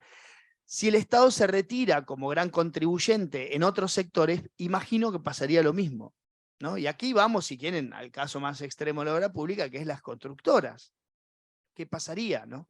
Bueno, posiblemente pase algo así. Hay algunas empresas que se caen por su propio peso. Hubo algunos casos concretos, puntuales y extremos, ¿no? Como, vamos a darle un nombre, a mí no me gusta hablar en general, sino hablar en particular, lo hago todo el tiempo en el diario. Austral Construcciones inicia su vida el 23 de mayo de 2003 y finaliza su vida el 11 de diciembre de 2015, cuando termina un periodo político, ¿no? No hay caso más extremo que ese, ¿no? La empresa sigue en un concurso que termina en la quiebra y hoy por hoy, está lejos de los medios, pero hoy por hoy se están liquidando los activos de esa empresa, que solamente funcionó como gran constructora básicamente por el camino, por esa relación con el regulador. Y si quieren, acá vamos al último tema, que para mí es fundamental para el crecimiento o para esta subsistencia absoluta de la corrupción como gran tema en la Argentina y como un tema absolutamente pendiente que no está en la agenda política clara y concreta, que es, retomando un poco una idea anterior, es el Estado siendo cada vez más protagonista de la vida argentina. Entonces, nosotros equiparamos, o si quieren hacemos una simetría entre el retorno y la corrupción, pero la corrupción es muchísimo más que eso, ¿no? Yo voy a tomar un tema, un concepto suyo que daba usted recién de cuál es el daño, ¿no? O sea, cuál es el daño. Bueno, hoy por hoy, por ejemplo, la Argentina y el Estado tan presente ha generado que la relación con el regulador genere una plusvalía, si quieren llamarlo de esa manera, descomunal, ¿no? quien hoy le habla al oído al regulador, puede conseguir mañana a la mañana un beneficio que nunca jamás lo hubiera podido conseguir tan rápido, compitiendo de verdad con reglas generales. Entonces, el Estado metido en todos lados, cada vez en más lugares, y no digo el Estado siendo dueño de empresas y demás, sino el Estado como regulador de todo, ¿no? El Estado como regulador de todo ha generado tantas ventanillas de atención a los particulares para generar normas propias, ¿no? Normas propias para el sector, y ha, digamos, abierto y abre cada vez más nichos de corrupción más importantes y a veces más desapercibidos, ¿no? Que lo que es la obra pública. Por ejemplo, les doy un caso de estos días. Cuando digo corrupción, no estoy hablando solamente del retorno. Hoy por hoy, si ustedes tuviesen buen lobby, ¿no? Buen lobby, podrían lograr un tipo de cambio para ingenieros. Y mañana, por ahí, claro, podrían lograr el dólar CEPIC y mañana a la mañana les mejora el negocio 50%. ¿No? Y a los ingenieros, pónganle que ustedes digamos, compiten con otro tipo de ingenieros, no sé, con los industriales. Y si los industriales no tienen el mismo lobby, no logran ese dólar, posiblemente, digamos, mañana a la mañana, mientras ustedes coman caviar, ellos coman sanguchitos de migas sacados del freezer húmedos, ¿no? Entonces, eso es la Argentina, eso es un extremo, eso está sucediendo todo el tiempo, y esa es la Argentina actual, que genera enormes regulaciones muy personales, donde el trato con el regulador mejora o empeora, ¿no? Porque el destrato empeora y mucho, la situación económica o financiera o el retorno o la ganancia de cualquiera. Entonces, uno podría suponer que si ustedes van mañana y logran el dólar ingeniero civil, y es relativamente sencillo pensar, ¿estos cómo lo hicieron? Che, ¿a quién contrataron? ¿Qué pusieron? ¿Con quién hablaron? Entonces yo voy por el mismo lobby, ¿no? Históricamente, la Argentina funcionó así. Pero me parece que un Estado tan presente, con tan pocas normas generales y con tantas normas particulares y regulaciones puntuales a diferentes actividades, ha incrementado o ha acentuado esta situación, digamos, de inequidad entre unos y otros. Si yo ahora me paro frente a cada uno de ustedes y le digo, mire, dígame su situación, la situación impositiva de cada uno, posiblemente tengamos tantos regímenes distintos como personas, más o menos, ¿no? Porque si alguno de ustedes es ingeniero y trabaja en el petróleo, quizás no paga ganancias, ¿no? Y otro ingeniero que hace el mismo trabajo, pero no trabaja en el petróleo, y no trabaja en un laboratorio, paga ganancias. Y todo es así en la Argentina. Entonces, esos nichos de regulación tan puntual, por lo menos hacen suponer que detrás de eso hay un auto corrupto, que puede no ser retorno. Les insisto, puede no ser retorno, sino es la particularidad de la norma que genera como beneficios extraordinarios en un tiempo que no podría ser de otra manera si tuviésemos que competir o ganar mercados o lo que fuere, ¿no? Entonces, el trato con el regulador es realmente lo que hoy genera grandes ganancias o grandes pérdidas si yo no tengo trato. Con esto, ¿qué les quiero decir? Que mientras el Estado siga, digamos, interfiriendo como interfiere o ganando tanto poder dentro de una economía cada vez privada, cada vez más chica y más dependiente del Estado, yo creo que los nichos de corrupción se van a ir multiplicando. Para que ustedes tengan idea, me gusta siempre hablar de números. Cuando en 2002, 2003, el Estado era el 24% del PBI, el sector público. Hoy es el 44, 45, depende del tipo de cambio, podemos estar incluso un poco más allá, y tomando un tipo de cambio chiquitito. Si tomamos un tipo de cambio grande, seguramente es más. Digo, el Estado interviniendo en tantos lugares de la economía y de la vida social, con tanto dinero, convirtiéndose en el actor más importante por lejos de la economía argentina, de la regulación económica argentina, generando todo el tiempo normas particulares, ya ha hecho que la corrupción ya no sea la pura corrupción que nosotros, digamos, linkeamos, que es dinero del Estado que pasa a un privado, ¿no? Y a través de una ganancia extraordinaria o de algún movimiento, bajar, por ejemplo, la carpeta de asfalto, genera una ganancia extraordinaria con la que vive todo ese sector. Ya esto creo que estamos en un estadio mucho más allá. ¿Soy pesimista? No, yo soy optimista. Me parece como que la Argentina de a poco está volviendo a linkear que la corrupción genera lo que genera, ¿no? Cuando uno sale y mira el parque de rutas argentinos, va a ver que no se ha hecho prácticamente nada en los últimos 30 años.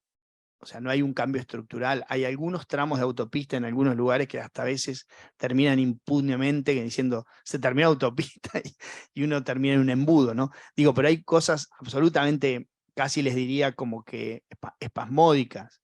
No hay un plan de desarrollo y demás, ¿no? Y que esto para mí es parte de la corrupción, que ha llevado incluso a que el Estado también represente el 50% del PBI casi, ¿no? Lo cual es no son niveles récord, porque hay países que tienen un sector público mucho más grande, como por ejemplo los escandinavos, o por lo menos similares, pero tienen un nivel de servicio que es absolutamente distinto, ¿no? La comparación pura de un Estado, de cuánto representa acá y cuánto representa en otro lado, es relativamente difícil de establecer, porque el paquete de servicios de uno u otro también se debiera tomar en cuenta para digamos, medir un determinado tamaño, en este caso del Estado.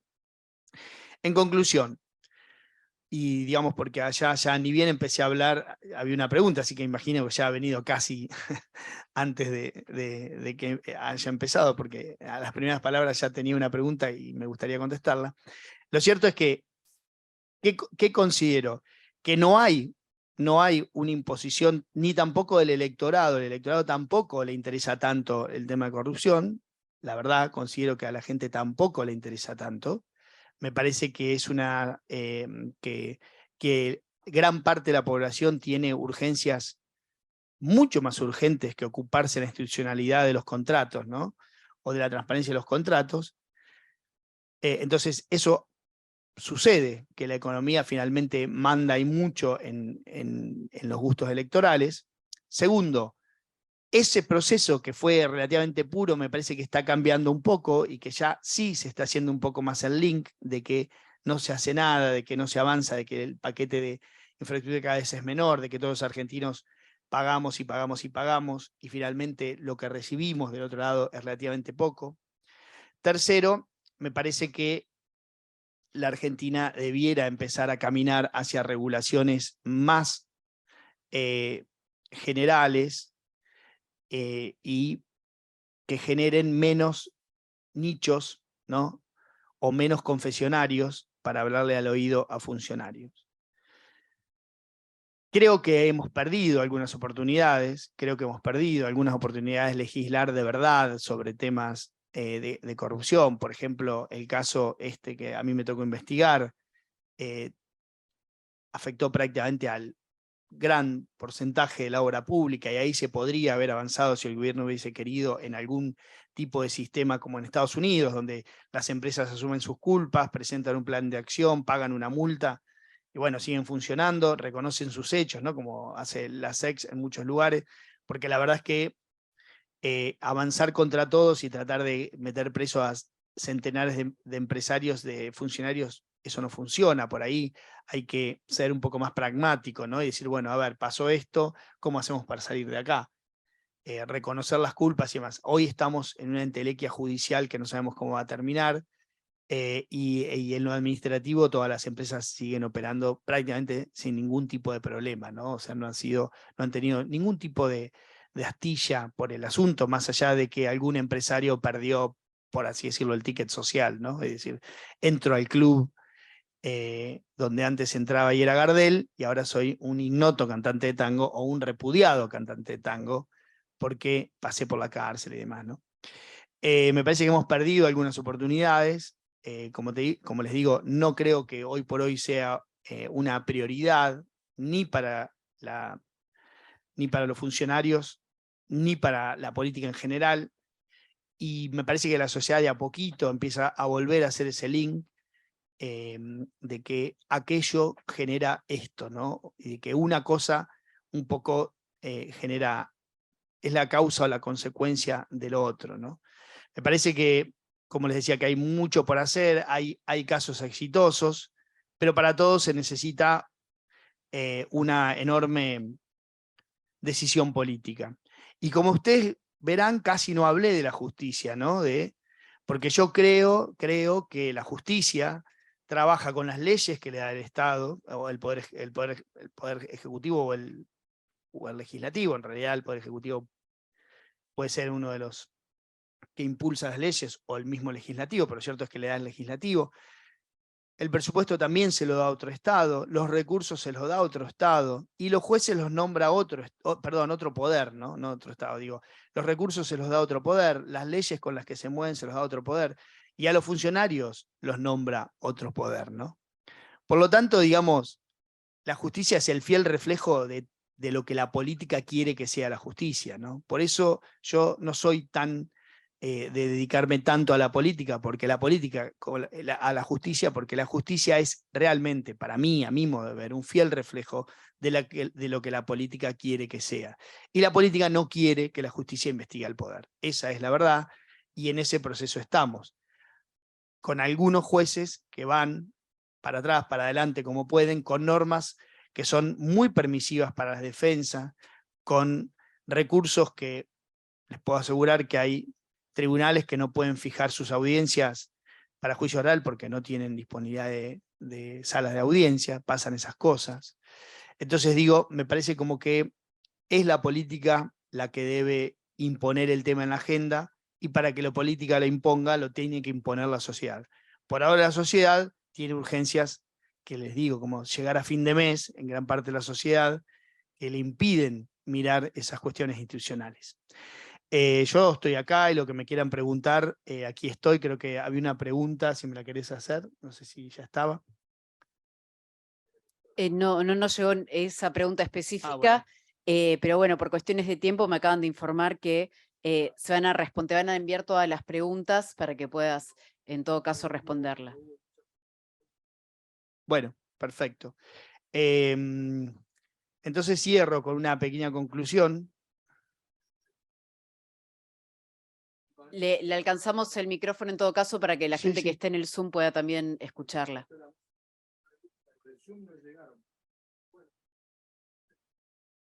Bueno.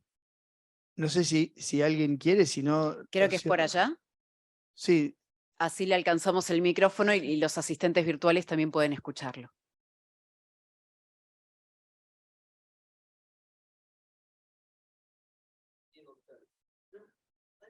Creo que está, no sé si está apagado, me parece, ¿no? Ah, ahí. ¿Hola? Sí, Diego. Sí, la pregunta es la siguiente. Yo, durante la mañana, eso de las 6 de la mañana, he escuchado la afirmación que has dicho, que esos 300 millones que le darían a las cooperativas son el 30% de lo destinado a la obra pública. No, 300 millones es $1 millón. no es así. Pero se ha reiterado, por eso pregunté, agregué ahí. No es así, eso es, digamos, el boletín oficial dice que se le va a dar hasta el 30% de la obra pública en obras unitarias que no superen cada una los 300 millones. Pero se está reiterando. Bueno, que yo se no está tengo... dando el 30%, y vos recién más o menos dijiste lo mismo. No, perdón. Digamos, yo no tengo problema, cada cual se informa por donde quiere. O sea, yo no voy a responder por lo que dije mis colegas en algún lugar que vos escuchaste. Lo que dice el decreto y lo que dije yo recién es que se le va a dar el 30% de la obra pública a las asociaciones, o a las cooperativas, en obras que no superen unitariamente los 300 millones cada una. Eso es básicamente darle obras que no tienen gran ingeniería, ¿no? Pueden ser, no sé, cordón cuneta y algún tipo de construcción de centros comunitarios y ese tipo de cosas, pero la información es... Ahora, yo no te puedo responder por lo que digan miles de colegas en centenares de lugares. No sé si alguien quiere... Sí, acá Doctor Cabot, bueno, para organizarnos un poco, Si bien, bueno, no habíamos destinado el tiempo para las preguntas por la hora, voy a leer, ya que iniciamos con este espacio, una de las preguntas de los presentes, y después voy a pasar también para el doctor Silva Redondo con otra. ¿No cree que la corrupción no es un tema de interés popular porque no es del conocimiento popular la vinculación entre la corrupción y los daños colaterales? Sí, claro, eso es lo que digo, ¿no? Lo que un poco sostuve con el hecho de que la sociedad o que la política se ha encargado también, ¿no? Y quizás los medios también, de no remarcar ese link de las consecuencias que tiene la corrupción en todo lo que, sí, en la pobreza, en la forma de vida, en los servicios que recibimos, ¿no? Del Estado. Sí, considero claramente, ¿no? Que no hay, le digo, está roto ese link, ¿no? En su momento cuando fue el caso 11, me acuerdo que el eslogan era en muchos lugares la corrupción mata, y bueno, ese es un caso concreto, ¿no? Pero la verdad es que la sociedad no hace ese link entre lo que significa la corrupción en la forma de vida de cada uno, ¿no? En cómo recibimos ese paquete de servicios del Estado, cómo recibimos ese paquete, por así decirlo, de bienestar que nos debiera dar el Estado, ¿no? Me parece que sí, coincido con eso. Muy bien, lo invitamos al doctor también para hacer el cierre junto a usted.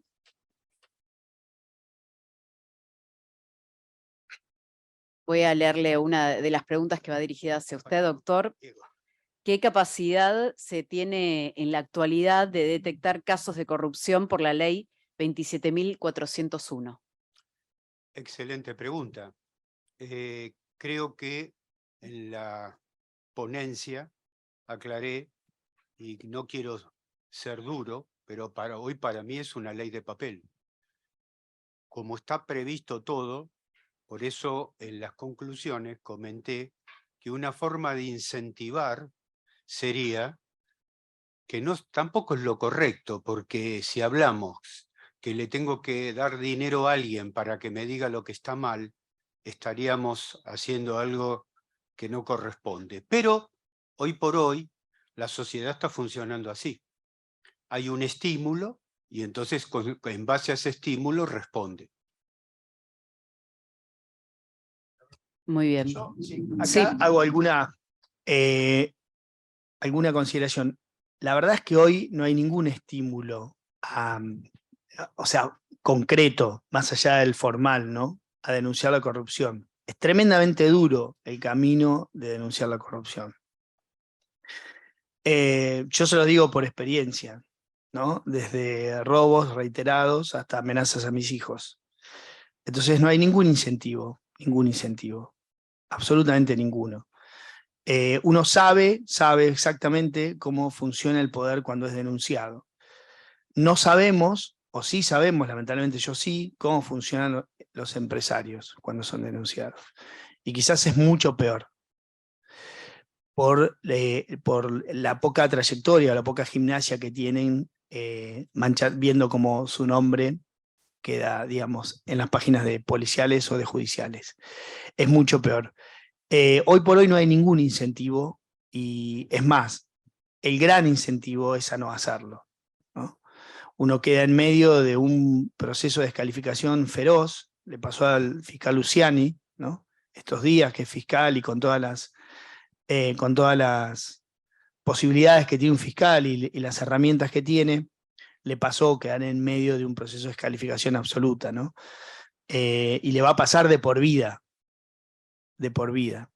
porque la Argentina denigra los hechos y funciona todo en base casi, ¿no? a cuestiones religiosas, donde uno se para de un lado o de otro sin considerar los hechos que se están juzgando, las personas, las circunstancias, nada. Entonces, me parece que hoy están dadas todas las condiciones para que no haya ningún tipo de denuncia para la corrupción.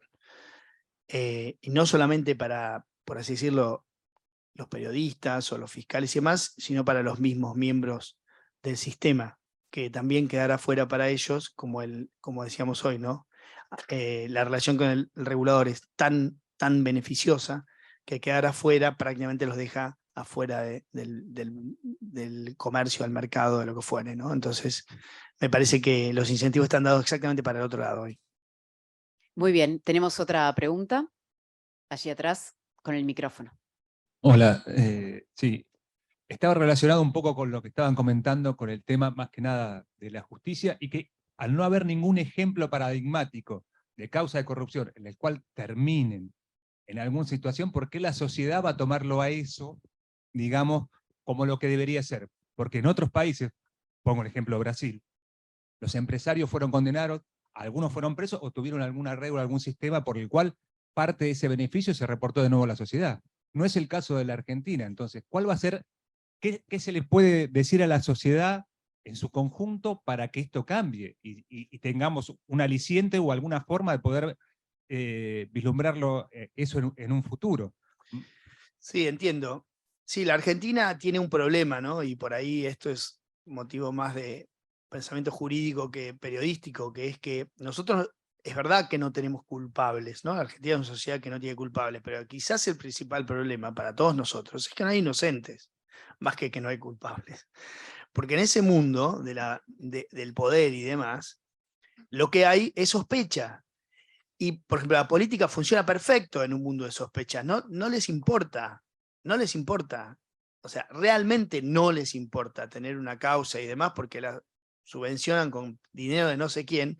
Cualquiera de nosotros, si tuviese que pagar las defensas que pagan ellos durante años, no podríamos vivir. O sea, yo realmente tendría que vender mi casa. Realmente. Posiblemente lo tenga que hacer porque hay 170 estudios de abogados que me quieren meter preso. Entonces digo, el principal problema es que no hay inocentes, que la Argentina no tiene inocentes. En ese estado de sospecha, todos hacen negocios. ¿Qué le importa a un empresario ser sospechado? Si no lo sacan de ninguna licitación, de ninguna compra, ¿qué le importa? ¿Qué le importa a un funcionario ser sospechado? ¿Qué le importa a un político ser sospechado? Entonces digo, ahí hay un tema muy difícil. Me parece que, ¿qué decirle a la sociedad? Y bueno, la sociedad tiene que empezar a ver resultados judiciales de este tipo de cosas, ¿no? Lo que sucede también, lo que hay que saber, es que por más que la evidencia sea lo que fuere, la Argentina denigra los hechos. Es una sociedad que denigra los hechos. O sea, yo puedo decir, se cayó un árbol acá en la esquina, ¿no? Y es un hecho que se cayó un árbol en la esquina. Y según el medio, la persona, y bueno, la reta, y bueno, pero el gobierno nacional que no corta los cables, empiezan así. O sea, cuando en realidad se cayó un árbol, y eso es un hecho, no hay negación de eso. A mí me ha pasado 1000 veces de negar los hechos. Y yo alguna vez hice una ponencia en Washington sobre el desafío que tenía yo como editor. Yo fui 8 años jefe de economía de la Nación, de ahí creo también las canas y demás, ¿no? Y el desafío de cubrir la mentira como discurso oficial, cuando me tocaba todos los meses publicar el índice de inflación del INDEC, que todos sabíamos, había una convención general de que sabíamos que era mentira. Todos, absolutamente todos. Incluso el gobierno, que puso una persona ahí para que mienta oficialmente, para no pagar intereses y para que la inflación parezca no sé qué cosa. Y todos sabíamos que era mentira. Y yo lo tenía que cubrir todos los meses, ¿no? Entonces digo, hay una cuestión muy difícil. Me parece que la única forma es que la sociedad empiece a ver algunos resultados. Empiece a ver algunos resultados de todo lo que se ha estado hablando y diciendo durante tantos años, ¿no? Aún sabiendo que nunca va a haber un consenso general de que efectivamente hay una sentencia justa, porque hay una parte de la sociedad, sea del lado que sea, de un lado o de otro, que siempre va a mirar la cosa con desconfianza y con una, como les digo, como con un, sí, claro, con una cuestión religiosa, casi como una cuestión religiosa, dogmática. Esto no se discute, ¿no? El dogma no se discute porque va a veces en contra de mi identidad, ¿no? O sea, mi identidad como persona. Entonces el dogma no se discute, y todo el que lo discuta es un enemigo del dogma. Y así nos tratan, como enemigos del dogma, de un lado y de otro, exactamente igual, ¿eh? Exactamente igual. Muy bien, ¿alguna pregunta más para cerrar? Bueno, entonces el aplauso y el agradecimiento al doctor Diego Cabot, al doctor Rubén Silva Redonda, por su presencia y por todos los aportes que nos han hecho en estas jornadas. Muchas gracias y de esta manera cerramos el cuarto panel y concluimos también las diferentes exposiciones, los 4 paneles que están previstos en esta jornada. También quienes nos acompañan desde el comienzo con la presentación del libro del compendio de las disertaciones anteriores de estas jornadas CEPIC de ética y lucha anticorrupción. Entramos en el espacio de cierre. Voy a convocar al presidente del ingeniero Luis Enrique José Perry, al doctor ingeniero Carlos Augusto Ballet, a continuación, que en representación del Consejo Profesional de Ingeniería Civil van a cerrar esta jornada sobre ética y lucha anticorrupción, y agradeciendo sobre todo a los oradores por sus exposiciones, el compromiso y la predisposición, como así también la atención y el interés del público presente y el conectado a través de Zoom. Entonces los convocamos adelante al ingeniero Luis Enrique José Perry y al doctor ingeniero Carlos Augusto Ballet.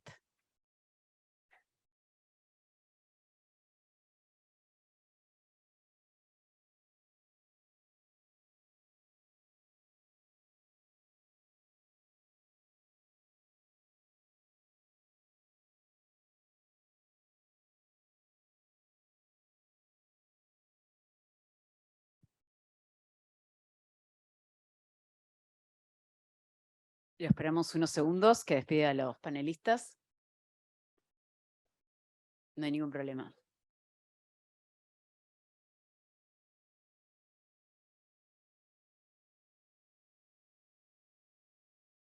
Les contamos, mientras tanto, que quienes necesiten contar con el certificado de asistencia pueden completar una encuesta de satisfacción como requisito previo, y en el caso de los asistentes virtuales podrán acceder después de concluida la jornada desde un enlace que les va a aparecer al finalizar la transmisión para poder completar también esta encuesta. En cuanto, bueno, a todos los presenciales van a recibir el formulario de la encuesta a la dirección de correo electrónico también con la cual se han inscrito. Recuerden además que pueden encontrar las publicaciones en formato de libro digital de las jornadas anteriores en la página del cepic.org.ar/ediciones CEPIC, y pueden descargar completamente en forma gratuita para todo el público todos los ejemplares. Ahora sí lo escuchamos al ingeniero Luis Enrique José Perry y al doctor ingeniero Carlos Augusto Ballet para las reflexiones finales.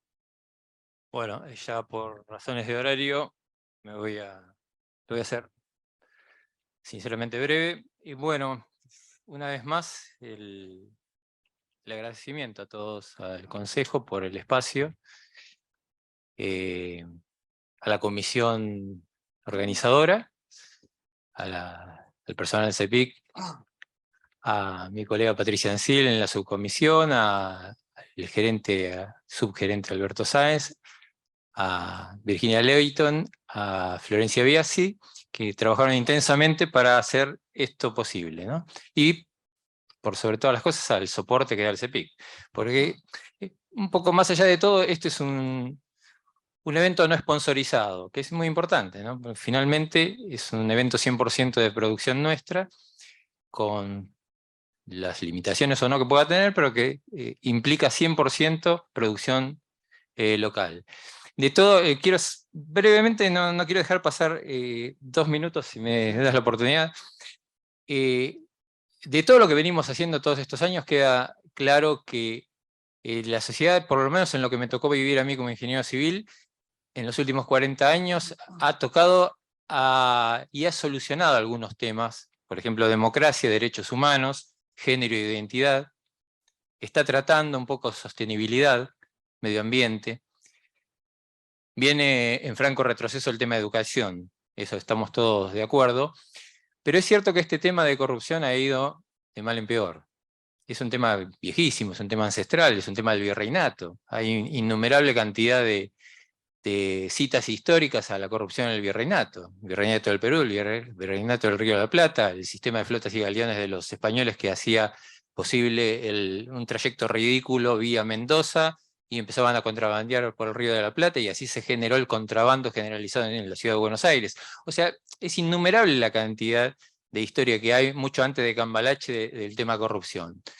En los principios del siglo XX, a pesar de toda nuestra idealización de los principios del siglo XX, la corrupción era una fiesta en Buenos Aires. Es así que se hablaba en ese momento, es cierto que algunos dicen que era el tema privado, el tirar manteca al techo en París, bueno, las fortunas que se dilapidaban. O sea, siempre hubo una conducta generalizada en torno a ese tipo de acciones. En realidad la corrupción, como bien dice la Real Academia, es usar lo común en beneficio propio. Pero hoy Ackerman también habló de otra aceptación que a mí me llamó la atención, el abuso del poder en beneficio propio. Entonces las dos definiciones engloban un montón de conductas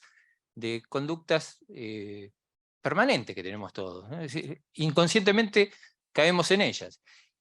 Y muchas de ellas, a pesar de lo que digan, ahí me pongo un poco la gorra de abogado, muchas de ellas son penalmente punibles, sin embargo están generalizadas.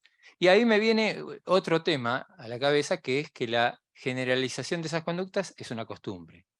Y moral es costumbre, en latín. Moral y etos en griego, y moral, son costumbres, son malas costumbres en todo caso, pero son costumbres al fin. O sea que hay una costumbre, hay una moral de la corrupción en Argentina. Quizás sea incómodo aceptarlo, mirarnos al espejo y aceptarlo, pero hay una serie de conductas que implican una moral de la corrupción. Y ahí está, me parece, el capital que podemos aportar con todas estas jornadas, ¿no?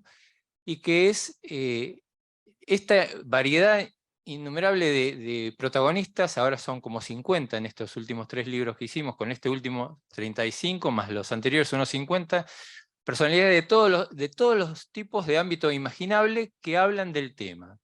Y es un legado, ese sí es un capital social del CEPIC en este momento. Esos libros son un capital social, porque son un elemento de consulta que va a permitir a cualquiera, indubitablemente, verificar qué opinó. Yo no diría opinar, porque opinar, según los filósofos antiguos, es el paso anterior a la ignorancia, ¿no? Sino qué fundamentó cada uno en torno a la materia. Y se van agregando más y más conceptos, y todos convergen hacia lo mismo. Es un problema complicado, es un problema histórico, es un problema, como ha dicho el periodista, que la clase política repulsa.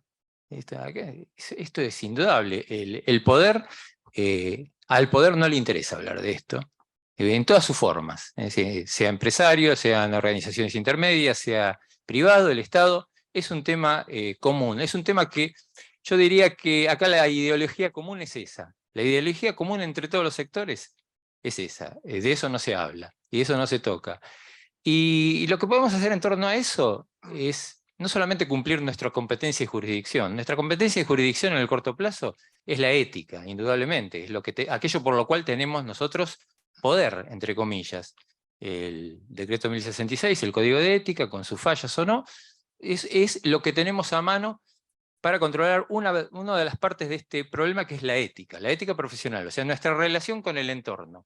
La relación nuestra como profesionales con todo el entorno que nos rodea, hacia arriba, hacia abajo, hacia los costados, entre profesionales, entre sí. O sea, eso lo tenemos cubierto en el corto plazo, con fallas o no, pero lo tenemos cubierto.